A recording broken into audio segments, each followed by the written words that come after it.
शुभ प्रभात। समाज र संस्कृतिको आवाज ओमकार टेलिभिजन। ओमकार टेलिभिजनको दैनिक प्रस्तुति हो यो पत्र समाचार। पत्र समाचार हामी यसै समयमा सदैव उपस्थित हुने गर्दछौँ। राजधानीबाट छापिएका विभिन्न पत्र पत्रिकाहरू लिएर हामी आउने गर्दछौँ। आज पनि मैले राजधानीबाट छापिएका विभिन्न पत्र पत्रिकाहरूका मुख्य पृष्ठभूमिमा छापेका ती पत्र पत्रिकाहरू लिएर आएकी छु। त्यसबाट मुख्य शीर्षक बनाएर छापिएका ती समाचारलाई हामी यस कार्यक्रम मार्फत प्राथमिकतामा राख्नेछौँ। मसँग आज पनि छ नयाँ पत्रिका, कान्तिपुर गोर्खा पत्र, नागरिक, राजधानी, नेपाल समाचार पत्र, अन्नपूर्ण लगायतका पत्र पत्रिकाहरू छन्। यसबाट मुख्य शीर्षक बनाएर छापेका ती समाचारलाई हामी यस कार्यक्रम मार्फत प्रस्तुत गर्नेछौँ। यतिखेर म सुरुवातमा लिँदैछु राजधानीबाट। राजधानीले पहिलो पृष्ठमा छापेको छ सरकारी अस्पतालमा अभाव, निजीमा मन परे भन्ने शीर्षकमा पहिलो पेजमा प्राथमिकता दिएको छ। यसलाई लिँदैछु म। यतिखेर देशभर रहेका सरकारी अस्पतालमा सघन उपचार कक्ष, आइसियुको चरम अभाव हुँदा जटिल प्रकृतिका बिरामीलाई पनि सकस हुने गरेको छ। आइसियु सहितको सम्यमा राख्नुपर्ने अवस्थामा रहेका बिरामी केन्द्रीय अस्पतालमा अभावकै कारण निजी रेफर हुन विवश छन्। जिल्ला र पारदर्शिक तहमा रहेका अस्पतालमा समेत पर्याप्त मात्रामा सघन उपचार कक्षको अभाव चरम रूपमा खड्किएको देखिन्छ। 42 सम्यको आइसियुमा क्षमता रहेको कान्ति बाल अस्पतालमा 37 सम्य सञ्चालन रहेका छन्। पहिलो तथ्याङ्कलाई आधार मान्दा 1 वर्षको अवधिमा 838 बिरामी आइसियुमा सम्य अभावका कारण अन्यत्र सिफारिस हुन बाध्य भएको बताइएको छ। यो अस्पतालले भेन्टिलेसन सहितको आइसियुको प्रतिदिन शुल्क 4200 रुपैयाँ लिने गरेकोमा निजी अस्पतालमा सो शुल्क दोब्बर पनि बढेको देखिन्छ। बिरामी आइसियु अभावका कारण निजी अस्पतालमा महँगो शुल्क तिरेर उपचार सेवा लिन विवश छन् भने कतिपय त उपचारका लागि पैसा जोहो गर्न नसक्दा मृत्युको विकल्प रोज्न पनि बाध्य रहेको बताइएको छ। निजी अस्पतालहरूको यसको फाइदा लिइरहेका छन्। निजी अस्पतालले भेन्टिलेसन सहितको आइसियुमा बेडका लागि बिरामीबाट प्रतिदिन 10,000 रुपैयाँदेखि 19,000 रुपैयाँसम्म लिने गरेको पनि पाइएको छ। मूल्यमा मन परेछ, तर सरकारको अनुगमन निष्प्रभाव जस्तै देखिएको छ। सिभिल अस्पतालमा 5, त्रिवी शिक्षण अस्पतालमा 11, शुक्रराज ट्रपिकल तथा सरुवा रोग अस्पतालमा 4 वटा आइसियु बेड रहेका छन्। सो संख्या अत्यन्तै न्यून देखिएको छ। सरकारी अस्पतालमा अभाव, निजीमा मन परे भन्ने शीर्षकमा आइसियुमा सकस पर्ने शीर्षकलाई आजको राजधानीले पहिलो पृष्ठमा छापेको छ। यसैको पहिलो पृष्ठमा छ सार्क राष्ट्रबीच भिडियो संवाद, आज प्रधानमन्त्री ओली सिंहदरबारबाटै सहभागी हुने शीर्षकमा रहेको छ।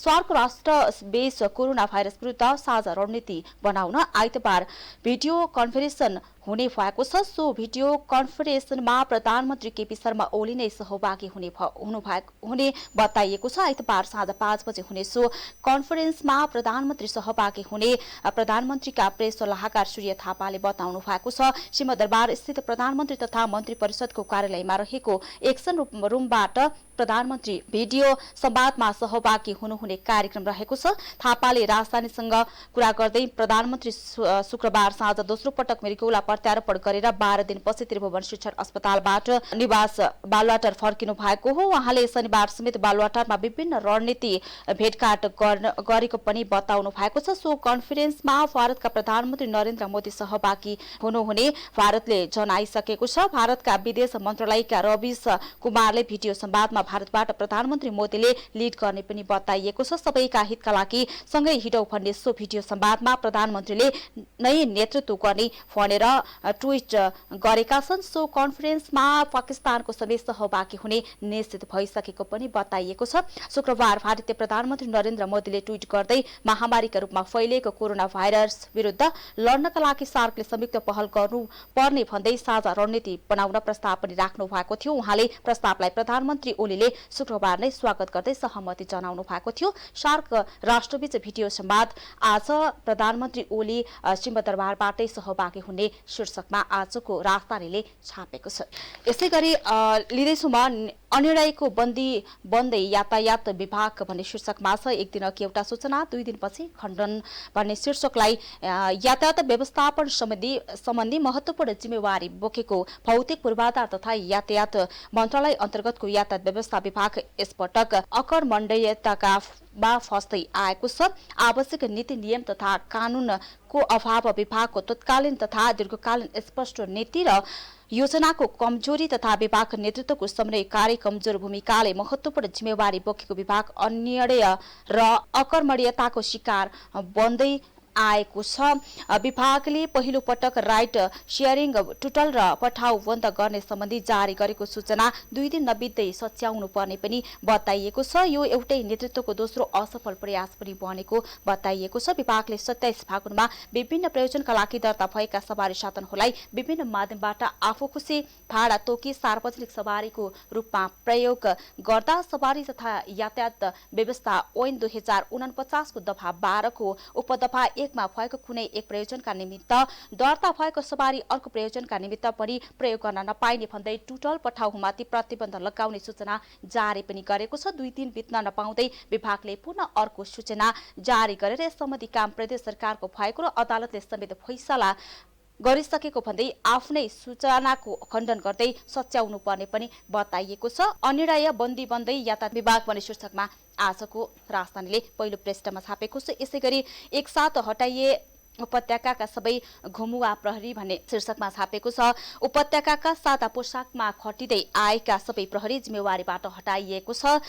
महानगरीय प्रहरी आयुक्तको कार्यालय रानीपोखरीले अनैतिक गतिविधिमा संलग्न रहेको आरोपपछि महानगरीय प्रहरी परिसर काठमाडौँ ललितपुर र भक्तपुरमा सादा पोसाकमा खटिँदै आएका 54 जना प्रहरीलाई एकसाथ जिम्मेवारीबाट हटाइएको हो। जिम्मेवारीबाट हटाइनेमा 10 वर्षदेखि एकै स्थानमा घुमुवाका रूपमा कार्यरत प्रहरी समेत रहेका छन्। हटाइनेमा 18 वटा महानगरीय प्रहरी वृत्त महाप्रभागबाट गरी 17 जना अधिकृत र 57 जवान रहेका छन्। घुमुवा प्रहरीलाई सबै एक साथ जिम्मेवारी परिवर्तन गरिएको महानगरीय प्रहरी आयुक्तको कार्यालयका प्रमुख प्रहरी नायब महानिरीक्षक डीआईजी विश्वराज पोखरेलले जानकारी दिनुभएको छ। पोसाकमा घुमुवा प्रहरीलाई सादा पोसाकमा सूचना संकलनका लागि खटाउँदै आइएको थियो। उनीहरूमाथि हप्ता असुली सहितका अनैतिक गतिविधिमा संलग्न रहेको आरोपसहित लाग्दै आएको थियो। डीआईजी पोखरेलले लामो समयदेखि एकै स्थानमा रहेर काम गर्न समेत काममा प्रभावकारिता नदेखेको भन्दै उनीहरूलाई एकसाथ परिवर्तन गराइएको पनि बताउनु भएको छ। एकसाथ हटाइए उपत्यकाका सबै घुमुवा प्रहरी भनेर आजको राजधानीले पहिलो पृष्ठमा प्राथमिकता दिएको छ। यसैगरी म लिँदैछु नागरिकबाट। नागरिकको पहिलो पृष्ठमा छापिएको छ आईजीओ प्रतिनिधिको दादागिरी घोषणा पाउँदा दिनभर इन्धन आपूर्ति ठप्प भन्ने शीर्षकमा पहिलो पृष्ठमा छापेको छ। यो समाचार लिँदैछु मैले। आईओसी प्रतिनिधिको दादागिरी भन्ने शीर्षकको समाचारलाई यतिखेर म लिँदैछु। भारतको बरौनीबाट नेपालका लागि इन्धन ढुवानी गर्ने ट्याङ्करले इन्डिया आयल कर्पोरेसन आईओसीका प्रतिनिधिले अवैध रूपमा मागेको रकम दिन नमान्दा शनिबार दिनभर इन्धन आपूर्ति ठप्प भयो। रकम नदिएका कारण आईओसीका प्रतिनिधिले जाँच पास रोकिदिएपछि 69 वटा ट्याङ्कर दिनभर आईसीपी को भारतीय हातामै रोकिएका छन्। यो घटनासँगै इन्धन बोक्ने नेपाली ट्याङ्करबाट आईओसीका प्रतिनिधिले वर्षेनी करोडौं रुपैयाँ अवैध रूपमा असुली गर्दै आएको समेत खुलेको छ। 2075 जेठ 14 मा आईओसीका जेपी सिंहलाई आधिकारिक प्रतिनिधि नियुक्त गरेर आईसीपी नाका पठाइएको थियो। सिंह मार्फत नै नेपाली ट्याङ्करबाट अवैध असुली हुने गरेको पाइएको छ। अवैध असुलीका लागि सिंहले केही स्थानीयलाई परिचालन समेत गरेको पनि जनाइएको छ। जब आईसीपी राखियो तब बरौनीबाट आउने सबै ट्याङ्कर सोही ठाउँमा भएर आउन थाले। यस काममा आईओसीका प्रतिनिधि भएर जाँच पासमा सज्जीकरण गर्ने भनेर नियुक्त एकजनालाई खटाइएको छ। पेट्रोलियम ढुवानी सम्बन्ध एक व्यवसायीले घटनाको पृष्ठभूमि बताउँदै तिनै प्रतिनिधिले अवैध तरिकाले रकम असुल्दै आएका छन्। सुरुमा 100-150 रुपैयाँ ट्याङ्कर चालकले दिने गरेका थिए, तर आईओसीका प्रतिनिधिले उक्त रकमलाई आफ्नो अधिकार मात्र ठानेनन्, त्यसलाई बढाउँदै लगेका थिए। सोही रकम प्रति ट्याङ्कर 6 देखि 700 भारतीय रुपैयाँसम्म पुग्यो, जसलाई प्रतिनिधिले आसेपासे खटाएर असुल्छन्। आईओसी प्रतिनिधिको दादागिरी घोषणा पाउँदा दिनभर इन्धन आपूर्ति ठप्प भन्ने शीर्षकमा आजको नागरिकले पहिलो पृष्ठमा छापेको छ। दबावमा देउबा तनाव पौडेल 2 विधामा सिटौला भन्ने शीर्षकमा रहेको छ। यो समाचार लिँदैछु मैले यतिखेर। नेपाली कांग्रेसको 13औं महाधिवेशनमा सभापतिको प्रत्याशी बनेको तीनैजना 14औं महाधिवेशनको तयारीमा आइपुग्दा निकटबाटै अप्ठ्यारोमा परेका छन्। शेरबहादुर देउवा, रामचन्द्र पौडेल र कृष्ण प्रसाद सिटौला पुनः सभापतिको प्रत्याशी बन्ने रणनीतिका साथ अघि बढिरहेका बेला उनीहरूमाथि निकटबाटै पार्टी नेतृत्व अरूलाई हस्तान्तरण गर्न दबाव बढ्न थालेको हो। 4 वर्ष अघि भएको 13औं महाधिवेशनबाट पार्टी नेतृत्वमा पुगेका देउवाले पूर्व प्रतिबद्धता अनुसार संगठन सञ्चालन गर्न नसकेको भन्दै निकटहरू नै असन्तुष्ट छन्। प्रतिनिधि सभा र प्रदेशसभा निर्वाचनमा पराजय पछिका दिनमा देउवाको छविलाई लिएर पार्टीभित्र र बाहिर प्रश्न उठिरहेको छ। 13औं महाधिवेशन अघि जस्तो पार्टीभित्र र बाहिरको वातावरण देउवा अनुकूल नरहेको भन्दै उनलाई आफ्नै निकटले पुनः सभापतिको प्रत्याशी नबन्न सुझाव पनि दिएका छन्। केन्द्रीय सदस्य रमेश रिमालले देउवालाई भेटेर परिस्थिति अनुकूल नभएको पनि बताउनु भएको छ। रिजाल देउवा निकट मानिन्छन्। गत माघ 9मा भएको राष्ट्रिय सभा निर्वाचनमा पार्टीका तर्फबाट उम्मेद्वार छान्न प्रदेश 2 का केन्द्रीय सदस्यहरूको छलफलका क्रममा रिजालले 13औं महाधिवेशन जस्तो अनुकूल अवस्था नभएको भन्दै देउवालाई पुनः उम्मेद्वार नबन्न सुझाएको स्रोतले दावी गरेको छ। दबावमा देउवा, तनावमा पौडेल, दुविधामा सिटौला भन्ने शीर्षकमा आजको नागरिकले पहिलो पृष्ठमा छापेको छ। यसैगरी शक्ति 8 मा काठ तस्करी भन्ने शीर्षकमा छ। कैलालीको गौरीगंगा नगरपालिका 3 कुचैनी स्थित राष्ट्रिय वनबाट सालको काठ ल्याउँदै गर्दा गत शुक्रबार ट्र्याक्टर सहित 2 जनालाई वनका कर्मचारी पक्राउ गरिएको छ। ट्रलीमा ढुङ्गा मुनि लुकाएर ल्याउँदै गरेको 50 गोलिया चिरेको काठ कर्मचारीले बरामद गरेका थिए। काठ बोकेको सो ट्र्याक्टर वडा सदस्य निरज चौधरीको रहेको खुलेको छ। यस्तै 3 साता अघि गौरीगंगा नगरपालिका 7 स्थित सुनपाल सामुदायिक वनसँग जोडिएको राष्ट्रिय वनमा 32 वटा सालका रुख पनि काटिएको फेला परेको थियो। ती रुख कटानीमा संलग्न भएको आरोपमा सामुदायिक वनका अध्यक्ष, कोषाध्यक्ष लगायत 10 जना विरुद्ध अहिले मुद्दा चलिरहेको छ। कञ्चनपुर जिल्लाको शुक्लाफाट नगरपालिका 1 जनज्योति सामुदायिक वनका अध्यक्ष, सचिव, कोषाध्यक्ष लगायतका पदाधिकारीलाई काठ तस्करीको आरोप लगाउँदै डिभिजन वन कार्यालयले 3 दिन अघि पक्राउ पर्ची जारी गरेको छ। उक्त वनमा वन कर्मचारीले करिब 100 क्युफिट काठ काटिएको अवस्थामा बरामद गरेको थियो। शक्ति 8 मा काठ तस्करी भन्ने शीर्षकमा आजको नागरिकले पहिलो पृष्ठमा छापेको छ। यसैगरी गोरखापत्रको पहिलो पृष्ठ लिँदैछु म। सार्क राष्ट्रहरूको भिडियो सम्मेलन आज भन्ने शीर्षकमा छापेको छ। अघि हामी लिइसकेका छौँ विश्वव्यापी महामारीका रूपमा फैलिने गरिएको कोरोना भाइरस कोभिड-19 सँग लड्न आवश्यक रणनीति तयार गर्न सार्क राष्ट्रले आइतबार भिडियो सम्मेलन गर्ने भएको छ र सार्क राष्ट्रहरूको भिडियो सम्मेलन आज भन्ने गोरखापत्रले प्राथमिकता दिएको छ भने कोरोना विरुद्ध जुट्न आह्वान भन्ने शीर्षकमा रहेको छ। राष्ट्रपति विद्यादेवी भण्डारीले विश्वव्यापी महामारीको रूपमा फैलिएको कोरोना भाइरस विरुद्धको अभियानमा एकजुट हुन आह्वान पनि गर्नुभएको छ। राष्ट्रपति भण्डारीले शनिबार ट्विट मार्फत भन्नुभएको छ, कोभिड-19 को संक्रमणबाट बच्न उच्च सतर्कता अपनाउँदै आवश्यक उपाय अवलम्बन गरौं। उहाँले कोभिड-19 को संक्रमणबाट विश्व समुदाय प्रभावित भइरहेकाले यस रोग विरुद्ध विश्वव्यापी रूपमा सञ्चालन अभियान एकजुट हुन सबैलाई आग्रह पनि गर्नुभएको छ। उहाँले आफ्नो ट्विट मार्फत कोरोना विरुद्ध जुट्न आह्वान पनि गर्नुभएको छ। त्यही सन्देशलाई गोरखापत्रले आजको पहिलो पृष्ठमा छापेको छ। दर्शक पनि यतिखेर पत्र समाचारमा पालो भएको छ छोटो विश्रामपछि पुनः आउने। ला ब्यालेन्स सकिनलाई टिभी हेर्नु छिटो जाउँ रिचार्ज गर्नलाई।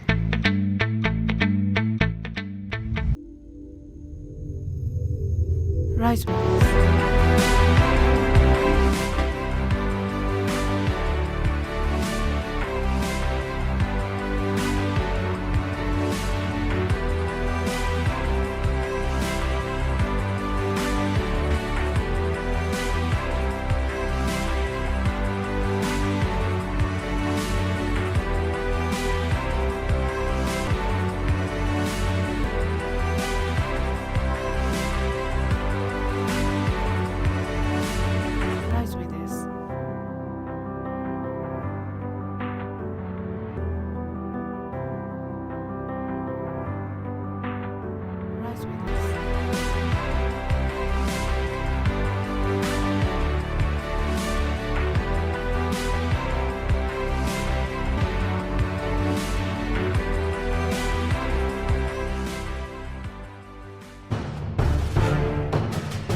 विश्रामपछि फेरि पनि स्वागत गर्न चाहन्छु कार्यक्रम पत्र समाचारमा। यतिखेर लिँदैछु म बाँकी समाचार।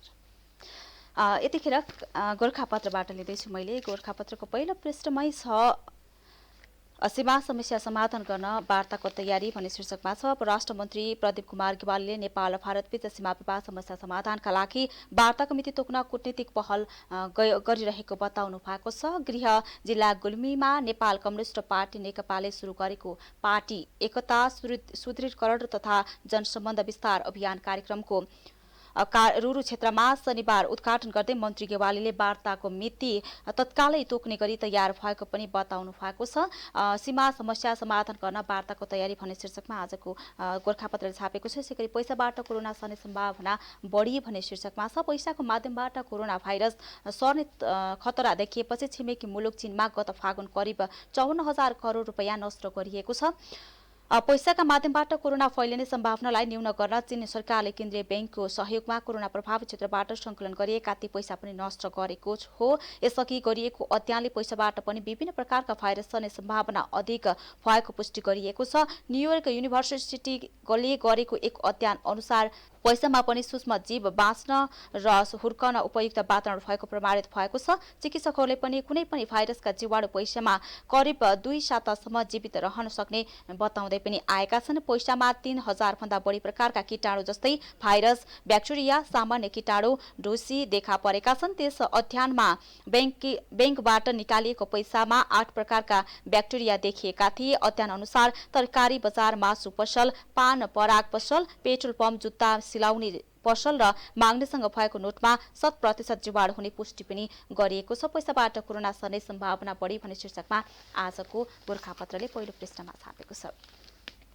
यसैगरी एसई केन्द्रमा हेल्थ डेस्क भन्ने कान्तिपुरले छापेको छ। सरकारले देशैभरका एसई केन्द्रमा हेल्थ डेस्क सञ्चालन गर्ने भएको छ।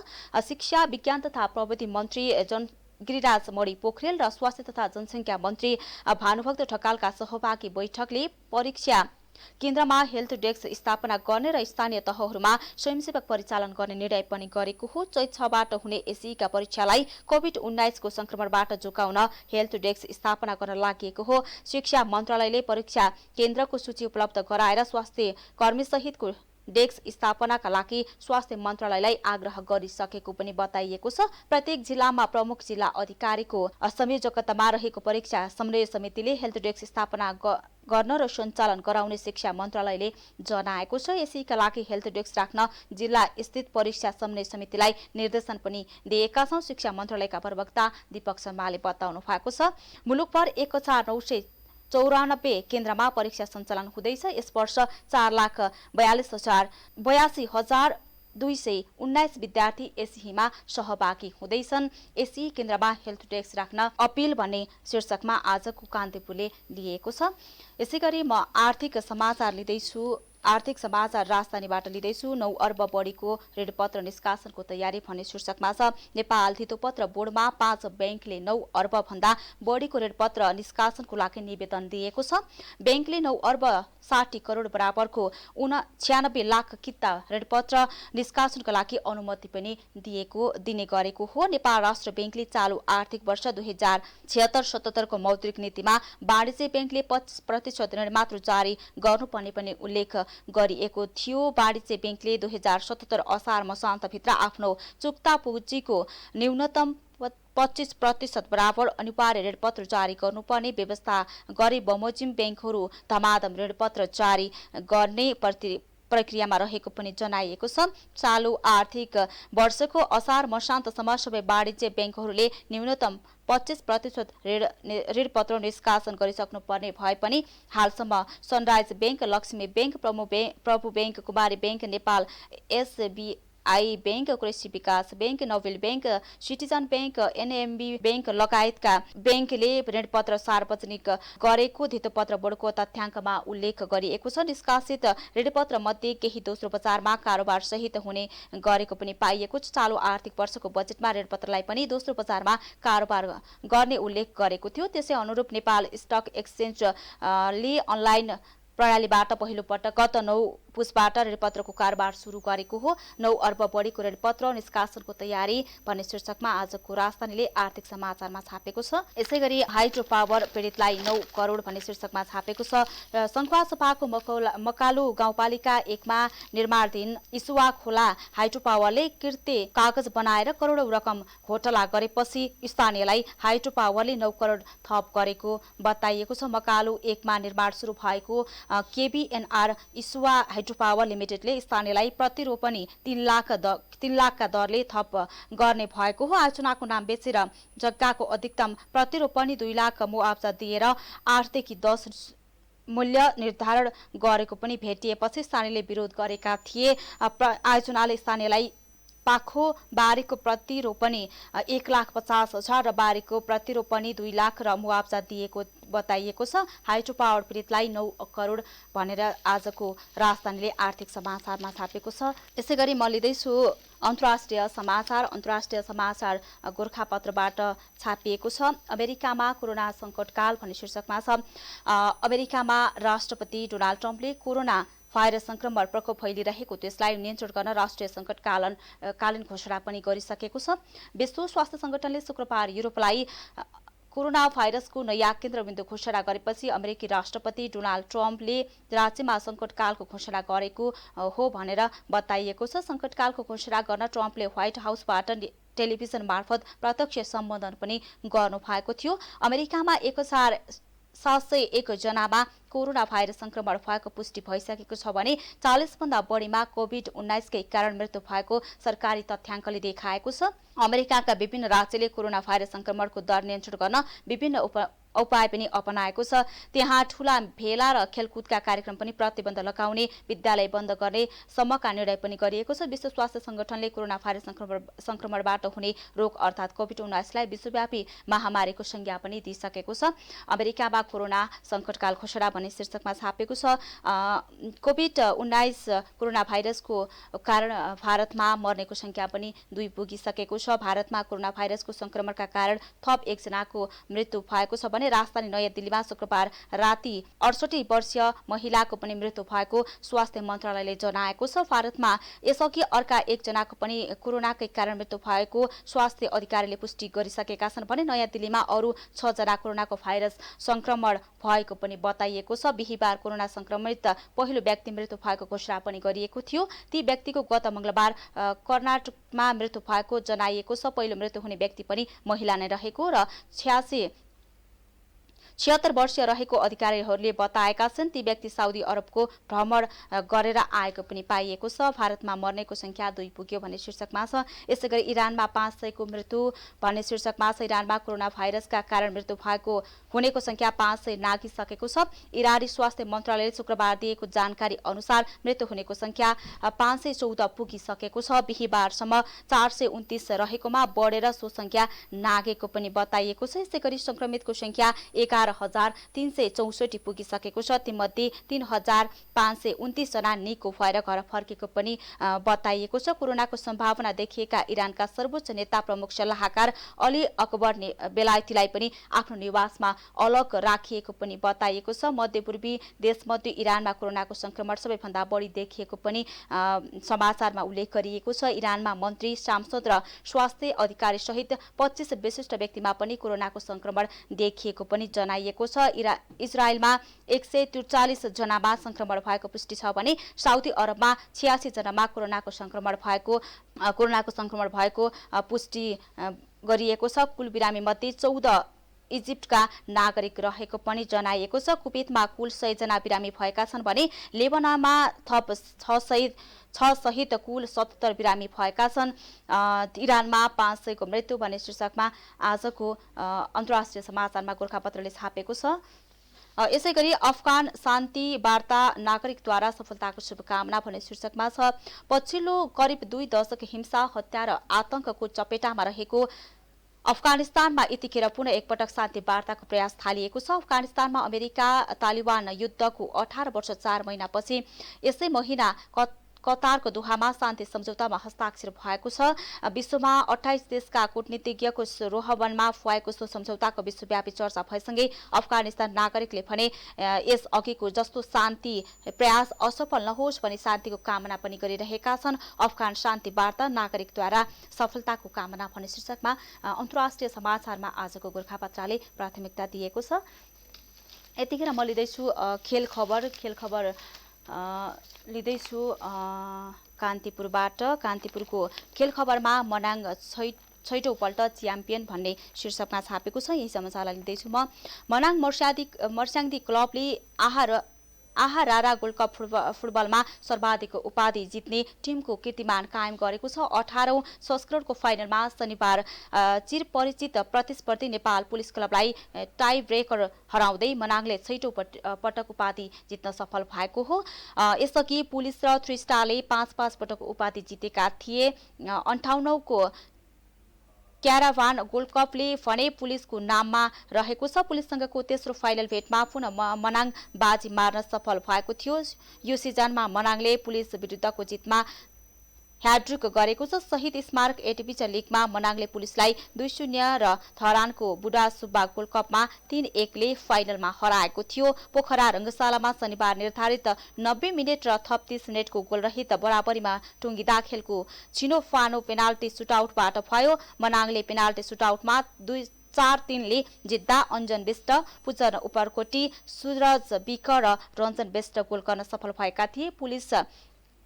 पुलिसका भोला सिलवाल हेम तामाङ र बुद्ध तामाङले नै मात्रै गोल गर्न सके। पुलिसका तेज तामाङ र अजित भण्डारीको प्रहार मनाङका गोलरक्षक अशोक बरालले बचाएका थिए। उनी म्यान अफ द म्याच भएका थिए। मनाङका निशान लिम्बुको प्रहार पुलिसका गोलरक्षक रोशन खड्काले सिफल पारेका थिए। मनाङ 6औं पल्ट च्याम्पियन भन्ने शीर्षकमा आजको कान्तिपुरले खेल समाचारमा छापेको छ। राजधानीबाट म कार्टुन लिँदैछु। कुरीकुरी शीर्षकमा छापेको छ। खोया बिर्की स्यानिटाइजर नाउ राखेर युरोप अमेरिका निर्यात गर्न पाए यसले झन कत्रो इज्जत पाउँथ्यो भनेर कुरीकुरी शीर्षकमा राखेको छ। घरेलु रक्सीबाटै स्यानिटाइजर बन्यो भनेर यहाँ पिक्चरमा देख्न सकिन्छ। यो कार्टुनमा दुईजना कुरा गरिरहनु भएको छ भने एकजनाले पत्रिका पढ्नु भएको छ। त्यसको पछाडिपट्टि घरेलु रक्सीबाटै स्यानिटाइजर बन्यो भनेर आजको कुरीकुरी भनेर राजधानीले कार्टुन छापेको छ। दर्शक पनि यो कार्टुन सँगसँगै हामी पत्र समाचारको अन्तिममा आइपुगेका छौँ। भोलि फेरि यही समयमा विभिन्न राजधानीबाट छापिएका पत्र पत्रिकाहरू लिएर पुनः उपस्थित हुनेछौँ। म माया पाण्डे सँगसँगै आजको कार्यक्रमबाट पत्र समाचार होली युनिट एकैसाथ बिदा हुन चाहन्छु। नमस्कार, शुभ दिन।